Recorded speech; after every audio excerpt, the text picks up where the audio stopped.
Bienvenue dans le département du Lot. Ici, nous sommes sur les Cosses du Quercy. C'est un immense plateau calcaire qui s'est formé il y a environ 170 millions d'années pendant la période du Jurassique. Vous savez, c'était le temps des tout premiers dinosaures. Mais attention, à cette époque, le paysage était très différent. Toute la région était recouverte par la mer, une mer chaude et peu profonde, avec une multitude de lagons et d'îlots. Bon, enfin, tu vois ce que je veux dire, la petite voix? Ah bah oui, je vois bien. C'était un peu comme les Bahamas aujourd'hui. Ambiance tropicale. Oui, c'est à peu près ça. Et puis, lorsque la mer s'est définitivement retirée il y a 65 millions d'années, les roches calcaires se sont retrouvées à l'air libre. Ensuite, au fil du temps, les eaux de pluie se sont infiltrées dans le calcaire. Et ces infiltrations ont fini par créer un gigantesque réseau souterrain de rivières, de galeries et de grottes. Il y en a partout sous nos pieds. Mais ici, le site le plus impressionnant, le plus spectaculaire, c'est sans aucun doute le gouffre de Padirac. On y va, la petite voix? Allez, c'est parti.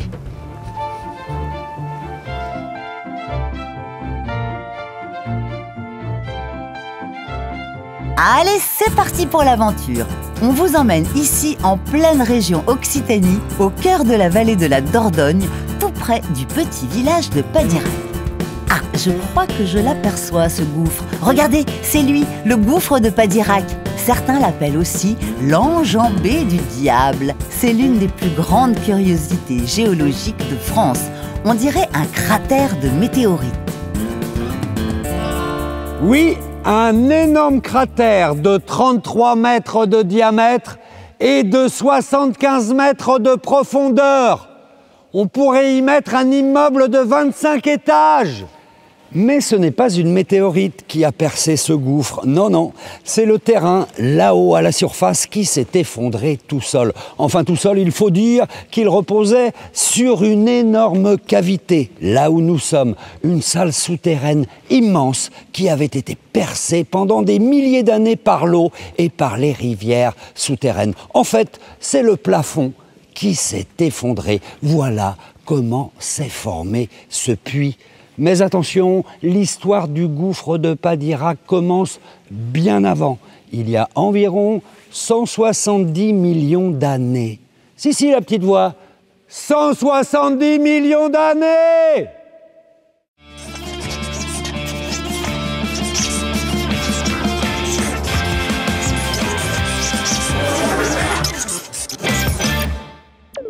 Il paraît que l'histoire du gouffre de Padirac commence à l'époque des dinosaures. C'est vrai, ça? Eh oui, la petite voix. La formation du gouffre a débuté il y a 170 millions d'années. Comme tu le vois, à cette époque, les continents n'occupaient pas la même place qu'aujourd'hui, et la France était en grande partie recouverte par les eaux. Dans ces eaux vivent des crustacés, des mollusques et beaucoup d'autres animaux marins. Quand ces organismes meurent, leurs coquilles et leurs squelettes se déposent et s'accumulent au fond de l'océan pour former une couche composée de minéraux. C'est ce qu'on appelle des sédiments. Et les sédiments, ils peuvent avoir une autre origine? Oui, les sédiments sont aussi créés grâce aux réactions chimiques dans l'eau. Le CO2 atmosphérique, absorbé par l'océan, crée de petites molécules chimiques, les ions bicarbonate. Ces derniers réagissent chimiquement avec d'autres molécules déjà présentes dans l'eau, les ions calcium. Cela forme du carbonate de calcium. Parfois, ce carbonate de calcium s'accumule autour de petits grains de sable et finit au fond de l'océan. Enfin, des fragments de roches provenant des continents sont transportés par les cours d'eau jusqu'à l'océan. Ils contribuent aussi à former cette fameuse couche sédimentaire. Ah oui, et cette couche, c'est du calcaire, c'est bien ça? Exactement. En s'accumulant, les sédiments vont se compacter. Comme ils sont principalement composés de carbonate de calcium, ils vont former un tapis dur de roches calcaires de plusieurs centaines de mètres d'épaisseur. Et tiens-toi bien, c'est le même calcaire qui forme les parois à l'intérieur du gouffre. Ok, mais le gouffre, il n'est plus sous l'océan aujourd'hui. Alors, elle est passée où toute cette eau? Elle s'est simplement déplacée à cause des mouvements des plaques tectoniques. Il y a 65 millions d'années, la Terre a changé d'aspect et la France a sorti la tête de l'eau. Dans la région, la mer s'est totalement retirée et les roches calcaires qui formaient les fonds marins se sont retrouvées à l'air libre. Ensuite, la végétation a progressivement colonisé les roches calcaires et a formé une couverture par-dessus. Mais les grottes et les galeries, elles se sont creusées à quel moment? C'est encore une histoire de plaques tectoniques. Quelques millions d'années après le retrait de l'océan, la plaque ibérique qui porte l'Espagne entre en collision avec la plaque Eurasie. Cette collision provoque la formation et l'élévation des Pyrénées, à proximité du futur gouffre de Padirac. Bien sûr, la surrection d'une chaîne de montagnes n'est pas sans conséquence pour la région. Comme la roche calcaire est cassante, elle se plisse et se fissure de toutes parts. L'eau peut désormais la traverser. Ah, je comprends, l'eau de pluie va donc s'infiltrer. Mais ça n'explique pas comment se forment les grottes. Eh bien, quand la pluie traverse l'atmosphère, puis ensuite l'humus, la couche de matière en décomposition sur le sol, elle se charge en dioxyde de carbone, le CO2. L'eau de pluie devient alors plus acide. Quand elle arrive au contact de la roche, cette eau acide dissout le carbonate de calcium. Pendant 1 à 2 millions d'années, l'eau s'infiltre petit à petit dans les fissures de la roche. Elle forme des rivières souterraines et creuse un immense réseau de galeries et de grottes de plus en plus grandes. C'est le réseau karstique. D'accord. Bon, et le gouffre, comment il s'est ouvert? Au fur et à mesure que les eaux acides ont dissous la roche, une grande salle souterraine s'est creusée dans le massif calcaire. En parallèle, à la surface, les couches calcaires qui constituent le sol sont progressivement rongées sous l'effet de l'eau, de la glace ou encore du vent. C'est l'érosion. Au fil du temps, ces couches calcaires s'amincissent et rejoignent le plafond de la salle souterraine. Finalement, le plafond finit par s'effondrer. Cela se serait produit il y a des dizaines, voire des centaines de milliers d'années, sous l'œil des mammouths qui vivaient encore dans la région.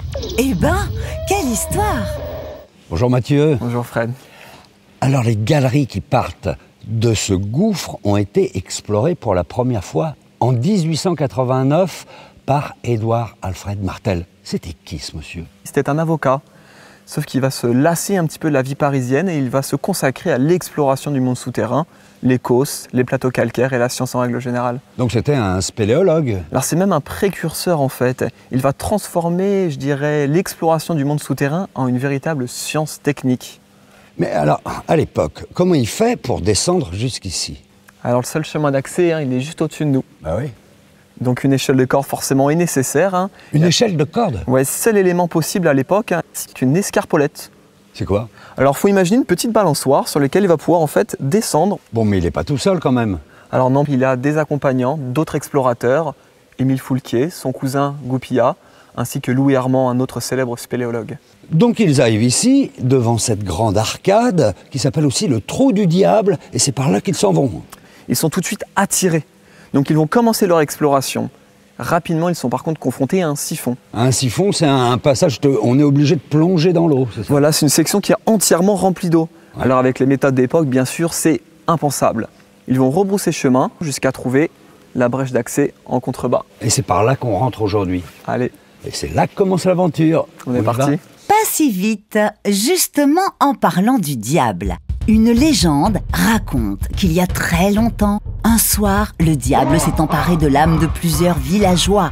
En voyant ça, Saint Martin se lance à sa poursuite à dos de cheval pour secourir les âmes perdues. Alors que Lucifer est sur le point d'être rattrapé, il propose à Saint Martin de libérer les âmes, à condition de franchir un immense fossé. Au même moment, le diable donne un violent coup de talon dans le sol et ouvre le gouffre de Padirac.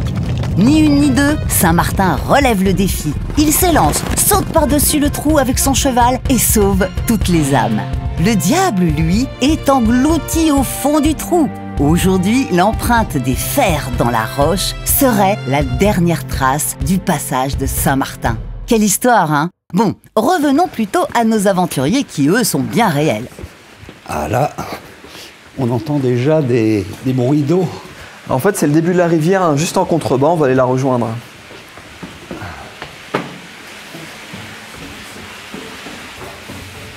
Ah oui, là, on entre dans les entrailles de la terre. Ouais, on vient d'atteindre les 103 mètres sous terre. Là, on est à 103 mètres. Ouais, le début des galeries de Padirac. Alors là, on est vraiment dans les couches de calcaire, et tout ça, ça a été creusé par l'eau. Alors en effet, l'intégralité des volumes, c'est le travail de l'eau. Alors non pas sur une journée bien sûr, hein, mais des millions d'années d'érosion. C'est impressionnant. Je m'installe devant. Première loge. Ah. Allez, c'est parti.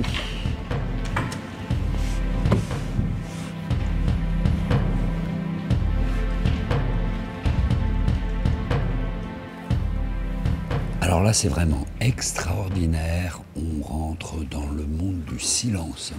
Il n'y a pas un bruit, c'est super. Elle va jusqu'où, la rivière? Alors là, la rivière souterraine, elle va continuer sur 20 km avant de rejoindre la Dordogne. 20 km comme ça, sous terre? Exactement, cette rivière, c'est un affluent souterrain de la Dordogne. Elle paraît pas très très profonde. La profondeur est très variable selon les zones de la rivière, mais elle peut atteindre les 4-5 mètres sans aucun souci. Le niveau de l'eau varie pendant l'année? Alors le niveau d'eau, il peut varier de quelques dizaines de centimètres. Ça dépend bien sûr des conditions extérieures, les précipitations. Et puis alors, elle est assez claire, hein, ça donne envie de s'y baigner, mais je peux vous dire quand même qu'elle est plutôt fraîche. Ça fait quelle température? Alors ici, on est à 12 degrés, mais ce qui est intéressant, c'est surtout sa stabilité. Ce 12 degrés... Toute l'année, elle est à 12 degrés? Oui, exactement. Cette température reste parfaitement stable, car à 103 mètres, on est parfaitement isolé des variations saisonnières. Et il fait bon aussi, la température de l'air, c'est pareil? Alors un tout petit peu plus chaud, on a 13 dans l'air. Donc ici, il fait toujours 13 degrés environ? Exactement, puis ces valeurs, elles correspondent tout simplement à la moyenne des températures en surface. On progresse tranquillement. C'est très très haut là au-dessus de nous. Est-ce que ça veut dire qu'à un moment donné, cette galerie a été complètement remplie par l'eau, par une rivière? Pas tout à fait en fait, cette galerie elle s'est creusée de haut en bas. D'accord, le lit de la rivière est descendu comme ça? C'est ça au cours du temps, mais alors faut pas imaginer un phénomène linéaire, hein. Il y a eu des périodes de remplissage et des périodes de creusement. Et Édouard Alfred Martel et toute son équipe, bien sûr, quand ils ont découvert la rivière, c'était en 1889, ils s'éclairaient comment? De simples bougies pour éclairage, couplées à quelques lampes à magnésium. Ah d'accord, avec des bougies? Bah pourquoi pas. Et justement, on va découvrir les incroyables aventures de Monsieur Martel, ici, au gouffre de Padirac. Notre aventure souterraine commence en 1889. Cette année-là, le spéléologue Édouard Alfred Martel se rend pour la première fois au village de Padirac, attiré par des rumeurs sur un abîme mystérieux.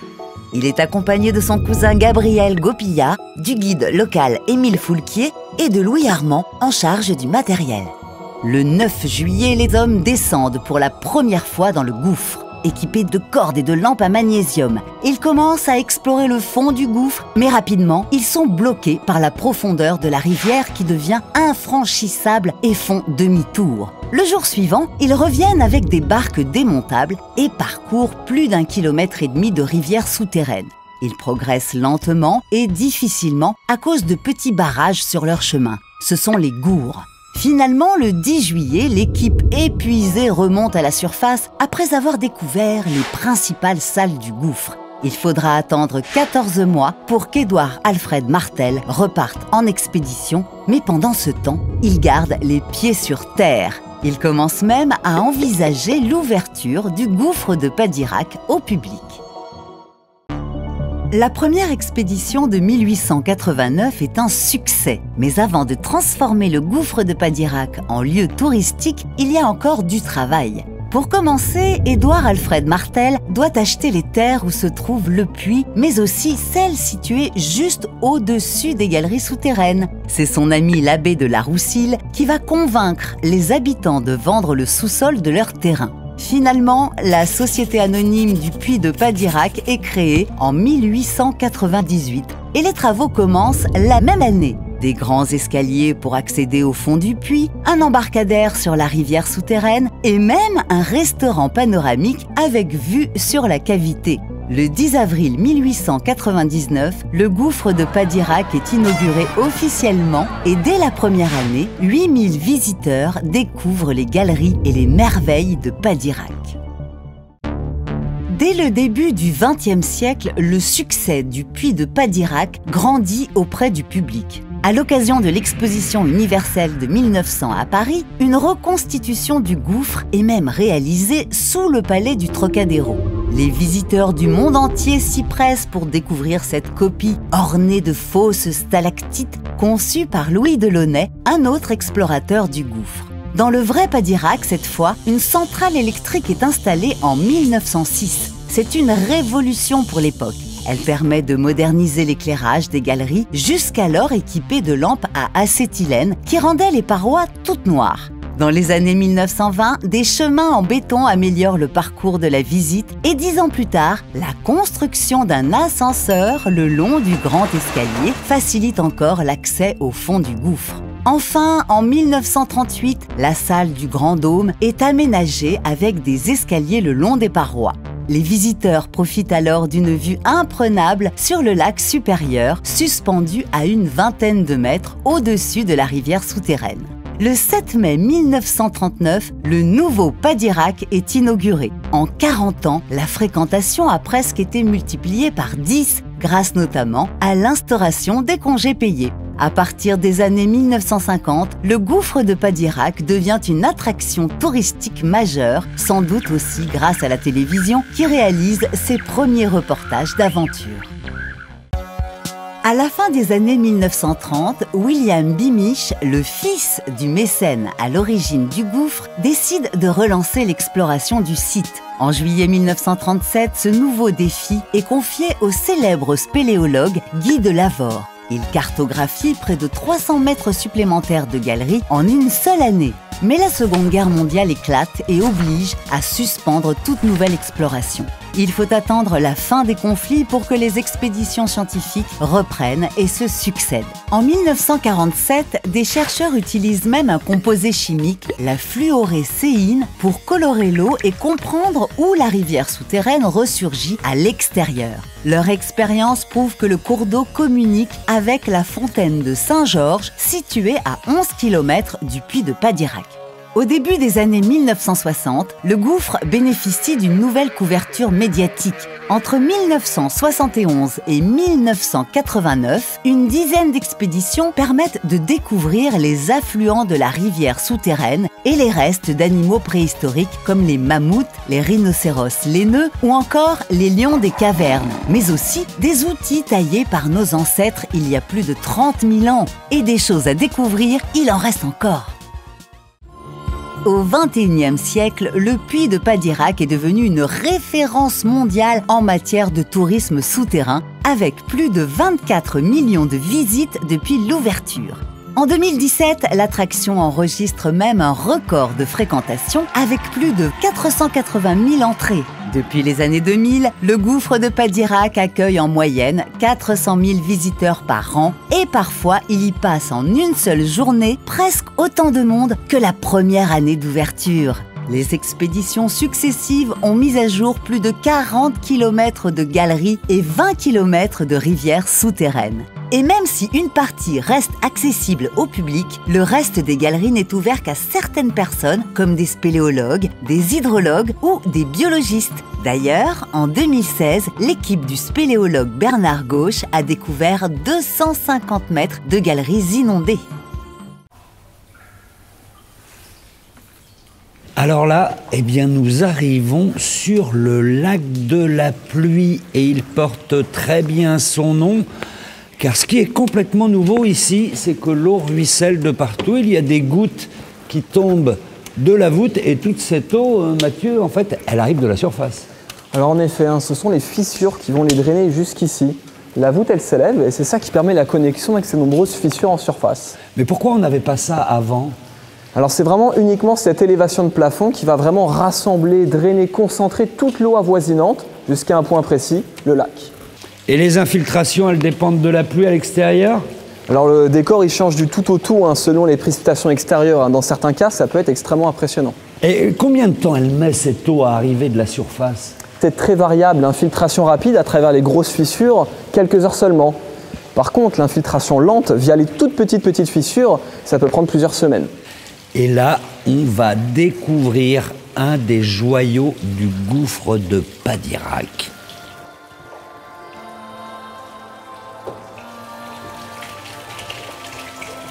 On va essayer de s'arrêter à côté, Mathieu. La voilà.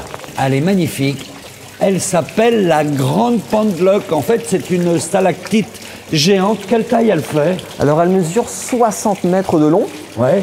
C'est en fait la communication, la réunion de 3 cascades qui ont été soudées les unes aux autres grâce au ruissellement et surtout grâce au calcaire. Donc c'est pas une seule et même stalactite? Non, le ruissellement qu'on voit actuellement, c'est vraiment ça qui a permis de lier et de connecter ces 3 concrétions ensemble. Est-ce qu'on peut se rapprocher un peu? Tu peux essayer de me rapprocher? Ouais, on va y arriver. Ouais, une petite manœuvre. Combien de temps il a fallu pour sculpter une pièce comme celle-ci? Alors c'est très difficile d'estimer l'âge d'une concrétion sans datation chimique. Mais on considère en moyenne quelques millimètres ou quelques centimètres par siècle. Donc on a devant les yeux plusieurs centaines de milliers d'années certainement d'accumulation de calcite. Attends, tu veux dire qu'elle grandit de seulement quelques millimètres par siècle? Ouais, en règle générale, on peut considérer la taille d'un ongle tous les 100 ans. Et tout cela grâce au ruissellement de l'eau. Alors on va continuer notre découverte, mais en attendant, on va essayer de mieux comprendre le phénomène naturel qui permet de sculpter ces stalactites qui tombent et les stalagmites qui montent. Elle est vraiment superbe, hein?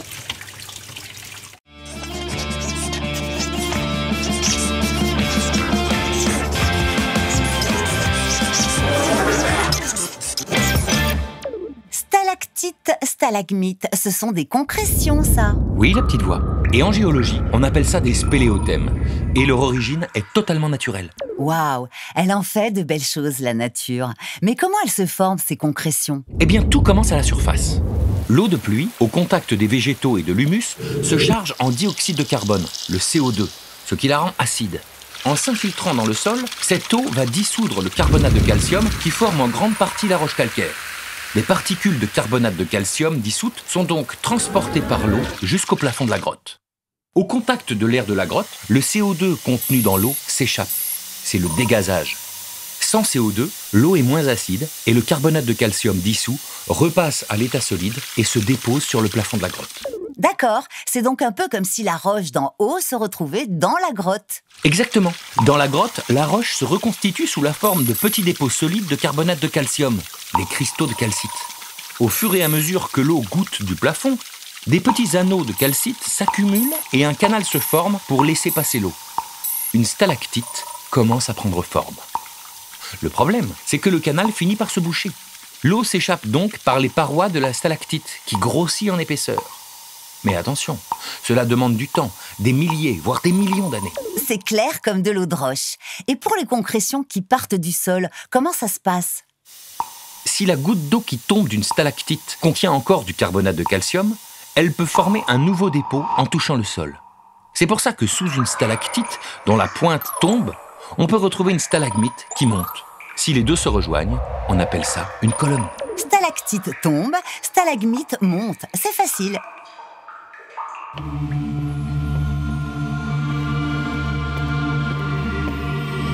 Alors là, Mathieu, c'est magique. On est au royaume des concrétions. C'est la salle du Grand Dôme, c'est ça? Exactement, on vient d'arriver dans la salle du Grand Dôme, oui. Mais avec quelle dimension?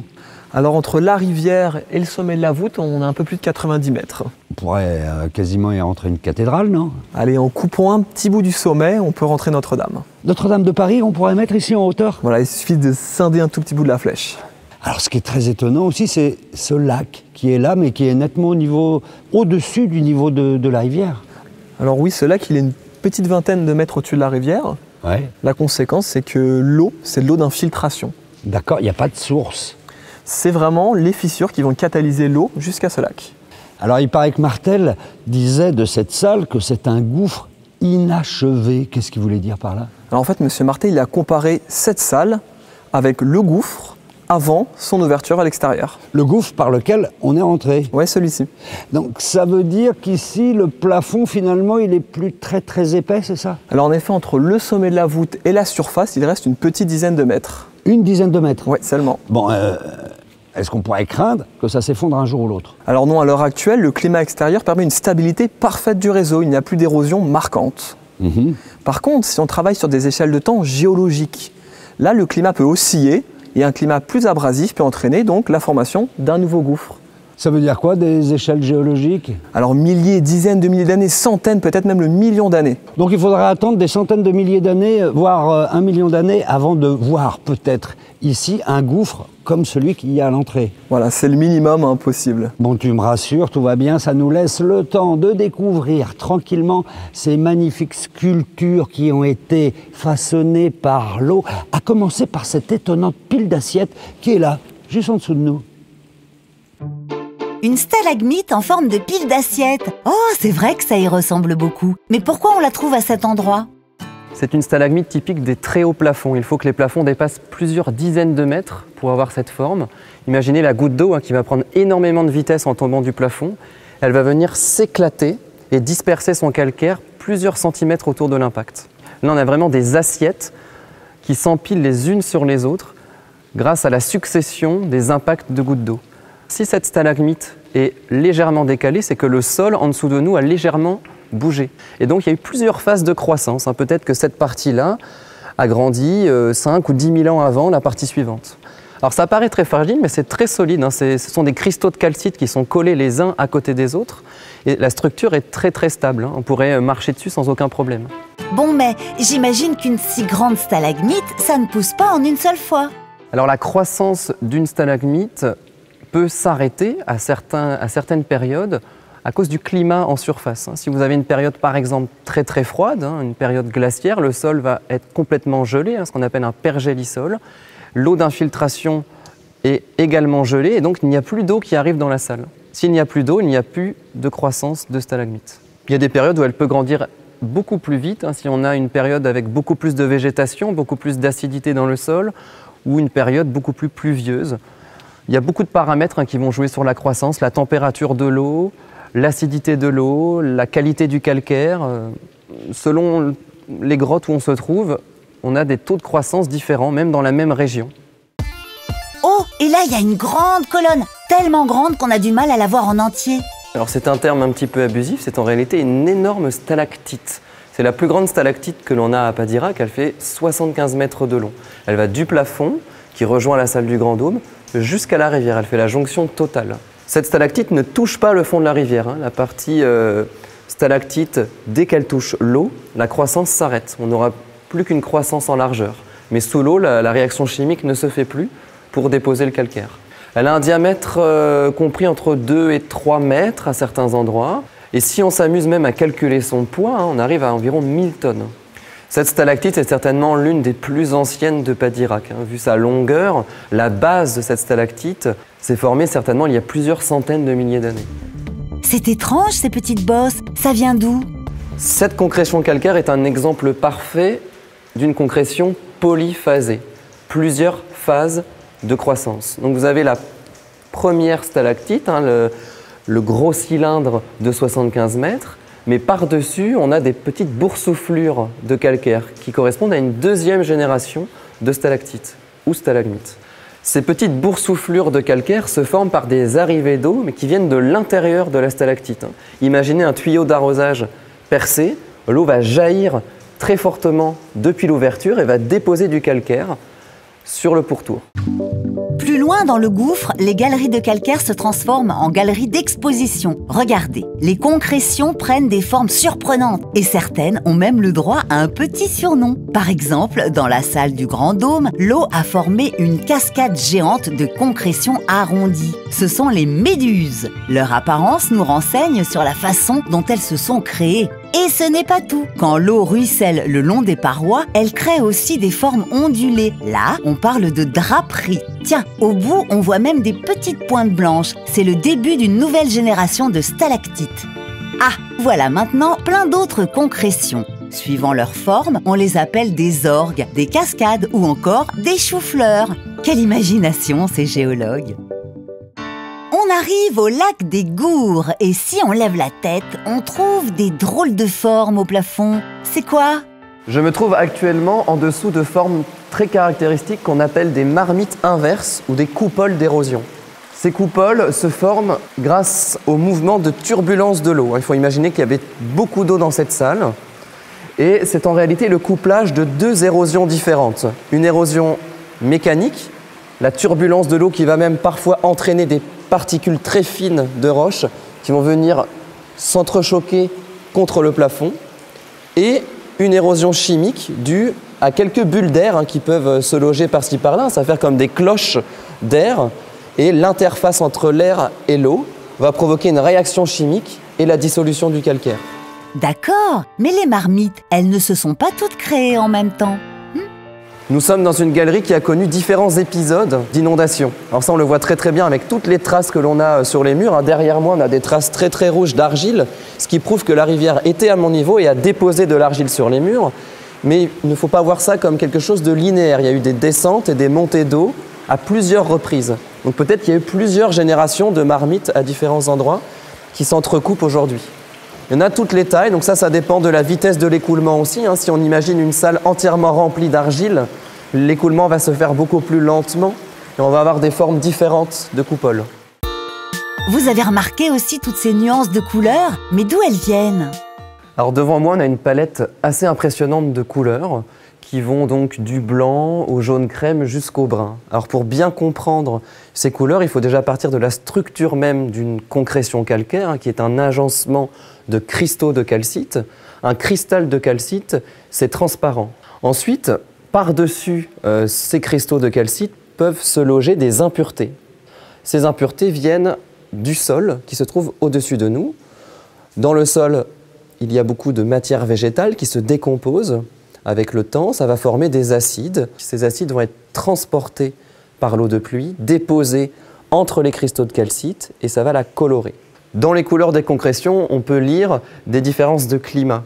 Dans les draperies, par exemple, on observe très bien des sortes de lamines qui sont une alternance de couleurs foncées et claires qui vont donner une indication sur la végétation en surface et la température. À chaque fois qu'on change de lamine, de couleur, on change de période. En général, c'est une alternance de période froide et de période chaude, à chaque fois qu'on change de couleur. Tiens, c'est étrange tous ces petits barrages au milieu du lac des Gours. Au fait, c'est quoi un gour? Un gour, c'est une structure de calcaire qui se forme sur un obstacle dans une rivière souterraine. Donc la rivière bute sur l'obstacle et par-dessus cet obstacle, elle vient déposer plusieurs couches de calcaire. Alors ça peut être vraiment très très varié, ça peut aller du tronc d'arbre à des débris de roche. En général, ce sont des débris de roche qui tombent soit du plafond, soit qui sont entraînés par la rivière elle-même. Un gour, c'est une stalagmite parce qu'elle continue à grandir avec le temps. Une stalagmite donc, qui grandit de quelques millimètres à quelques centimètres par siècle. La croissance d'un gour va se faire exactement là où la lame d'eau est la plus mince. Donc ici par exemple, on a un très très léger filet d'eau et cette surface va être très propice aux échanges entre l'air et l'eau. Ça va donc entraîner une réaction chimique et le dépôt du calcaire. Ça a été très très bien décrit par M. Martel lui-même parce qu'il en a traversé plus d'une trentaine lors de sa première traversée. Alors on a les premiers ici dans le lac des Gours, mais il y en a beaucoup d'autres en fait qui suivent dans la partie non aménagée au public. Bon, le gouffre de Padirac, ce n'est pas qu'une attraction touristique. C'est aussi un bon moyen de remonter le temps grâce aux fossiles. Ce sont des traces ou des restes laissés dans la roche par des animaux ou des végétaux anciens, comme cette coquille par exemple. Celui-là, c'est un pectène. Il vivait il y a environ 200 millions d'années, à l'époque du Jurassique. Après sa mort, il a été recouvert par plusieurs couches calcaires au fil du temps. Aujourd'hui, on ne trouve plus que sa coquille fossilisée et prisonnière de la roche. Alors, ouvrez l'œil en explorant le gouffre. Bon, et puis en explorant les galeries du gouffre de Padirac, on a fait des découvertes assez surprenantes, comme cette corne. C'est une corne de quoi? Quel animal? Alors c'est une corne de bison des steppes. Parce qu'il y avait des bisons des steppes ici. Alors il va falloir revenir un petit peu dans le passé, quelques dizaines de milliers d'années, avec un décor extérieur très différent, beaucoup plus froid. D'accord. Il y avait quoi comme qu'est-ce qu'on pouvait croiser comme animal? Alors il y avait ours, lions des cavernes, rhinocéros laineux également. Mais ça, ce sont les originaux? Alors non, bien évidemment, ce sont des reproductions, des moulages. D'accord. Et alors toi, tu as une pièce entre les mains qui est assez exceptionnelle aussi, tu nous la montres? Alors bien évidemment, le très célèbre mammouth a également laissé ses traces dans la région. Attends, ça c'est quoi? C'est une molaire. Une molaire de mammouth? Oui, c'est plutôt... Donc on imagine un peu la taille de l'animal. Oui, des dimensions très très supérieures à ce qu'on connaît actuellement avec notre faune. Les derniers mammouths dans la région, ça remonte à quoi? Peut-être un peu plus de 10 000 ans? Exactement, oui. Mais lui, enfin cette molaire en l'occurrence, on sait la dater ou pas? Alors c'est très difficile d'avoir des notions, je dirais, précises au niveau des datations. Avec le carbone 14, les dates maximum sont très limitées dans le temps, ainsi que la quantité de matière à dater est relativement difficile, surtout sur des échantillons qui ont été brassés dans le monde souterrain. Mais alors, est-ce que ça signifie que les galeries ici ont été habitées par des animaux et par des hommes? Alors non, le matériel qu'on a retrouvé ici en fait provient de l'extérieur. Une nouvelle fois, c'est la géologie qui est la réponse à ce mystère. C'est l'eau qui a drainé en fait du matériel du monde extérieur jusqu'au monde souterrain, qui a séquestré ce matériel dans les galeries.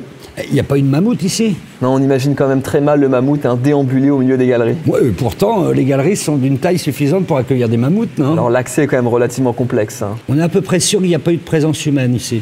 Difficile d'avoir une réponse parfaite, mais on n'a retrouvé ni peinture ni trace de feu pour le moment.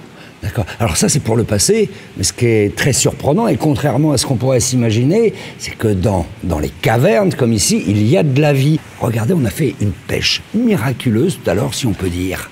Ce petit animal, est-ce que tu peux les éclairer par en dessous? Je crois qu'on va bien les voir, comme ça. Alors, de quoi s'agit-il? Alors, ce sont des petites crevettes très spécifiques du monde souterrain, on les appelle les Niphargus. Bah, elles sont presque transparentes. Elles sont blanches transparentes, aveugles, tout simplement parce qu'elles n'ont jamais été exposées à la lumière du jour. Donc elles sont aveugles aussi. Parce que la pigmentation de la peau n'est impossible, mais le système optique s'est complètement dénaturé au cours du temps. On pourrait même dire qu'elles sont anophtalmiques. D'accord. Et là, elles sont petites, elles sont jeunes ou elles sont à l'âge adulte? Alors ça, c'est la taille vraiment classique, à 1 petit centimètre maximum. Elles sont bien vivaces en tout cas, et ce ne sont pas les seuls locataires de ces galeries. Des habitants dans le gouffre, il y en a beaucoup et pour les découvrir, il faut gratter le sol, soulever des pierres ou même plonger dans la rivière. Oh, regardez ce petit escargot, c'est la bitinelle de Padirac. Elle porte ce nom car on la trouve uniquement à Padirac. C'est ce qu'on appelle une espèce endémique. Si elle disparaît du gouffre, elle disparaît de la planète. Elle fait donc partie des espèces vulnérables. La bitinelle vit dans la rivière et ne mesure pas plus de 3 mm. C'est vraiment petit. Tiens, voilà un autre habitant. Celui-là, c'est un petit crustacé appelé Stenacellus virei. Il vit exclusivement dans ces eaux souterraines et ressemble à un petit mille-pattes. C'est une espèce typique des milieux souterrains aquatiques. On dit que c'est une espèce indicatrice du type d'habitat. Mais ce n'est pas tout. Le gouffre renferme environ 4000 chauves-souris appartenant à 11 espèces différentes. Elles vivent surtout à l'entrée du gouffre, mais on les retrouve aussi jusqu'à 1500 mètres à l'intérieur de la grotte. Bon, mais il y a plein d'autres choses à découvrir, alors continuons l'expédition avec Fred. Bon, eh bien, on vient de rejoindre Bernard Gauche, qui est l'un des grands explorateurs du gouffre de Padirac. Alors Bernard, là, on peut dire qu'on est quasiment au terminus, on est au terminus de la partie publique. On a parcouru à peu près 1 kilomètre de galerie. Voilà, c'est ça, oui. Et là, commence l'aventure pour les spéléos. Voilà, donc à partir d'ici, ça continue avec de belles galeries qui font 9,6 km jusqu'à un siphon. Alors un siphon, on a 9,6 km de galeries. De galeries. Où on se déplace en spéléo et là on arrive à un siphon. Donc là, tu es obligé de partir en plongée avec des bouteilles. Voilà. D'accord. Donc on part avec des bouteilles et très souvent, comme à Padirac, on ressort de l'autre côté, on refait de la spéléo et puis on peut retomber sur d'autres siphons et ainsi de suite. D'accord. Tu nous as amené une carte, ça va nous aider à nous repérer un petit peu. Tout à fait. Donc nous on se situe ici, on est rentré par le gouffre qui est à ce niveau-là. Ouais. D'accord. Et ensuite toute cette partie, et une fois passé le terminus des touristes, on continue en spéléo. C'est ça qui fait 10 km. Voilà, ça fait 9 km 600 entre le gouffre et le premier siphon. D'accord. Et là, on arrive au premier siphon, mais le réseau ne s'arrête pas là. Alors là, il faut regarder une autre carte. Voilà. Donc à partir de là, c'est les spéléoplongeurs qui ont continué l'exploration. Et donc moi, j'étais parvenu jusqu'au siphon 6 de Padirac. En passant par là. En passant par là, voilà. Alors ce qui est intéressant, c'est qu'en 1996, tu as fait toute la traversée en partant d'une résurgence qui s'appelle la Finou. On pensait que cette résurgence de la Finou arrivait au gouffre de Roc de Corps. Un autre gouffre. Bon, un autre gouffre qui n'a rien à voir avec Padirac. Et il se trouve qu'en continuant l'exploration, je suis un jour tombé sur le fil que j'avais déployé depuis Padirac. Donc, alors c'est ça qui est assez exceptionnel, c'est que 2 ans avant, tu étais rentré ici par le gouffre, tu avais plongé, tu avais tiré ce qu'on appelle le fil d'Ariane, ce qu'on fait toujours. Voilà, et tu étais arrivé jusqu'à un siphon, tu t'étais arrêté, tu ne pouvais pas aller plus loin. Et 2 ans après, tu es rentré par la Finou, et tu as plongé, tu as passé les siphons et tu es retombé sur le fil que tu avais laissé 2 ans avant, mais en arrivant de l'autre côté. Et donc là, tu avais fait la jonction. Voilà. Et pour montrer cela, en 96, j'ai organisé une traversée et j'ai rejoint des amis spéléo devant le premier siphon de Padirac. Donc tout seul, j'ai fait à peu près 5 km.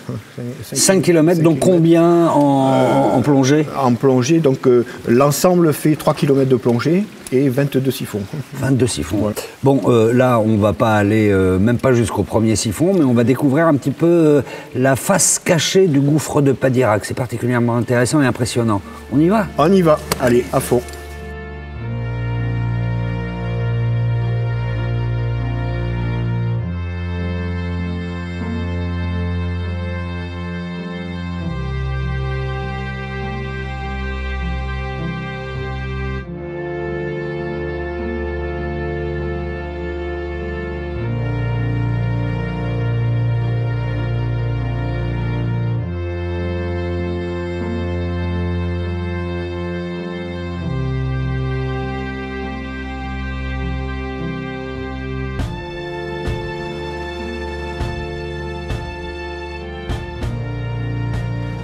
L'exploration du gouffre de Padirac ne s'arrête pas là. En 2014, 18 ans après l'exploit de Bernard Gauche, plusieurs spéléologues se lancent un nouveau défi. Partir de la résurgence Saint-Georges, un des endroits où la rivière souterraine apparaît à l'air libre, et rejoindre le puits de Padirac. L'objectif, c'est de montrer qu'un être humain peut passer par le chemin souterrain. Pour cette expédition, Bernard Gauche fait équipe avec un jeune spéléologue de 24 ans, Clément Chaput. Ce dernier part seul depuis la résurgence Saint-Georges, équipé du matériel de spéléologie et de plongée. Et pas question d'oublier un équipement, car pour rejoindre l'entrée principale du gouffre, Clément Chaput reste sous terre pendant 3 jours et parcourt plus de 20 km de galeries et de siphons. Par endroits, il plonge même jusqu'à 78 mètres de profondeur avec plusieurs kilos de matériel sur lui. Pendant ce temps, Bernard Gauche fait le chemin inverse pour rejoindre Clément Chaput à mi-chemin. Mais rassurez-vous, une fois sous terre, les 2 hommes ne sont pas seuls. Ils peuvent compter sur l'aide de toute une équipe restée à la surface et avec laquelle ils communiquent grâce à un tellurophone, un appareil qui transmet les ondes radio par le sol. L'équipe des 10 000, la surface vous appelle, me recevez-vous? Ah, ça y est, les 2 hommes se retrouvent enfin. Maintenant, il ne reste plus qu'à revenir jusqu'à l'entrée principale du gouffre de Padirac. Mais il faut encore franchir des passages inondés grâce à des petits bateaux gonflables ou escalader des parois raides et glissantes. Alors, prudence, on n'est jamais à l'abri de la chute. Finalement, au bout de 3 jours, l'équipe arrive au complet, fatiguée mais fière de son exploit. Bon, allons vérifier si tout se passe bien du côté de nos aventuriers. Et voilà Fred, on arrive dans le lac des Étroits. Alors là, qui est une immense salle effondrée. Là, c'est grandiose. Voilà, là c'est grandiose avec une eau qui est limpide. Donc on passe d'endroits extrêmement étroits comme là où on était à des salles comme ça inondées. Voilà. Ce qui est très surprenant, c'est qu'il y a des grandes galeries au-dessus. Ça veut dire que la rivière était au-dessus? C'est l'ancien lit de la rivière. La rivière, elle creuse au fil des années. Le passage le plus facile pour elle, en fonction de la dureté de la roche. Le gouffre de Padirac, c'est vraiment un endroit exceptionnel pour faire de l'exploration spéléo? C'est un endroit exceptionnel parce que ça couvre 100 km², donc il y a forcément des réseaux qu'on ne connaît pas, quoi, hein, bien sûr. Et en plus, c'est un système qui est assez développé horizontalement. Et donc forcément, il y a plein d'affluents et de choses qu'on peut découvrir. Alors ce qui est curieux, c'est que là, on est quasiment sur une rivière suspendue, parce que toi, tu as découvert une autre rivière peut-être pas exactement sous nous, mais voilà. en profondeur. Donc à force d'exploration, je me suis rendu compte qu'il y avait une sorte de collecteur, enfin nous on appelle ça un collecteur, c'est-à-dire de circulation d'eau qui était à un niveau bien inférieur d'ici, qui est à 30-40 mètres en dessous de ce niveau-là. Donc là, on peut y aller qu'en plongée. Voilà, il n'y a que des plongeurs qui peuvent y aller. Donc nous, on a une rivière là, on est sur une rivière qui est à ce niveau-là, et puis 30 mètres plus bas, il y a une autre rivière. Voilà. Comme ça. Une autre rivière, et petit à petit, cette autre rivière qui est au niveau en bas va continuer à creuser, et à ce moment, ici, le niveau d'eau risque de baisser, mais ça sera dans des millions d'années, quoi. D'accord. Alors, pour sortir de ce lac, c'est par ici. Voilà. Et on va aller jusqu'au point où est arrivé Martel. On va aller faire une petite photo là-bas. Voilà. Allez, je te suis. C'est reparti. On va aller faire une petite photo sous la signature d'Édouard Alfred Martel.